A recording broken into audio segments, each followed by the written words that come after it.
This is an AI-generated summary of the inevitable decline of WeWork from the Patrick Boyle channel.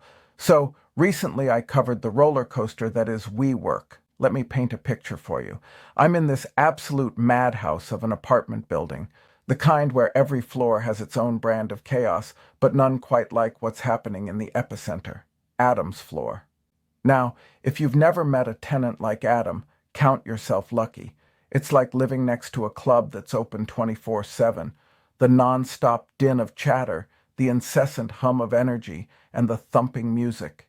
Think of being jolted awake by an impromptu TED Talk blasting through the walls at 2 a.m., or being serenaded by techno beats when you're trying to enjoy your Sunday brunch. The perpetual haze of enthusiasm and ambition, the clinking glasses from yet another revolutionary idea toast, and the occasional scent of free beer that the boss is so famously generous with. Now, I'm a patient guy, but every now and then, someone's patience runs thin. There's always that brave soul who, fueled by lack of sleep or sheer frustration, ventures to Adam's lair to plead for some peace. And how does our dear Adam respond? Not by turning it down a notch, oh no. He does the complete opposite. Dials up the volume, maybe throws in some extra bass for good measure. Because in Adam's world, more is always better. This is what it was like for everyone working for WeWork, which at one point was one of the largest startups in the world. The Adam I'm talking about here is Adam Neumann, the founder of the company, who oversaw some of its highest highs and lowest lows. WeWork's market was real estate, and its business was in offering co-working spaces. Instead of branding as a real estate company, however, WeWork advertised itself as a tech company, complete with a charismatic Silicon Valley CEO. This story also involves the famous Masayoshi Son, the head of Japanese investment firm SoftBank. Son is more than just your run-of-the-mill investor. He's got a gambler's heart, always ready to roll the dice on the next big thing. Some of his bets are absolutely brilliant, like when he put his chips on a little-known Chinese entrepreneur named Jack Ma, whose small venture, Alibaba, would later become an e-commerce juggernaut. But, like any gambler, not all of Masa's bets pay off. There have been quite a few where he didn't just miss the mark, but was way off. Now, remember our uproarious neighbor, Adam. Most would hear the chaos and steer clear, but not Masa. To him, that noise, that unbridled energy, it sounded like opportunity knocking.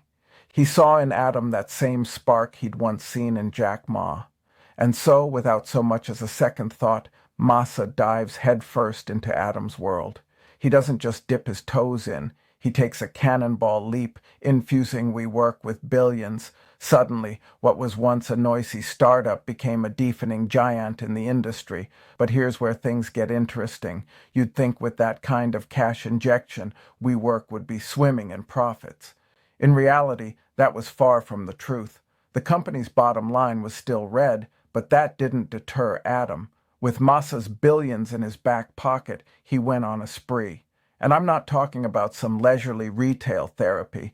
Adam was snatching up properties left and right, from tiny, compact apartments, the kind where you can cook your dinner right from your bed, to swanky gyms promising holistic wellness. And if that wasn't enough, there was even a luxury elementary school with a curriculum crafted by none other than his wife. For onlookers like us, it was both bewildering and captivating, akin to watching someone burn through a mega lottery jackpot without a care in the world. The extravagance, the audacity, and the sheer pace of it all was nothing short of cinematic. WeWork during its expansion phase was like a wildfire devouring everything in its path, with enticing offers like free months of rent and amenities that would make any startup founder drool. They were aggressively gunning for market dominance. Their strategy was to become number one in market share and worry about turning a profit later. But here's where things get tricky. While their ambition soared, the actual demand plateaued, and like a kid with a shiny new toy but no batteries to run it, WeWork found its dazzling spaces eerily quiet. Floors of sleek modern offices, gleaming and awaiting tenants, remained vacant. To add to their woes, landlords, sensing WeWork's desperate need to keep expanding and their seemingly endless funds, turned the screws on lease agreements. In the only logical move, WeWork decided to go public, eyeing an IPO to bring in the much-needed cash. But if they thought this was their golden ticket, they were sorely mistaken. The lead-up to the IPO was less smooth sailing and more Titanic meets iceberg. Between Adam's headline-grabbing antics, which ranged from the bizarre to the concerning, and financial statements that looked more creative than factual, the SEC couldn't help but squint suspiciously.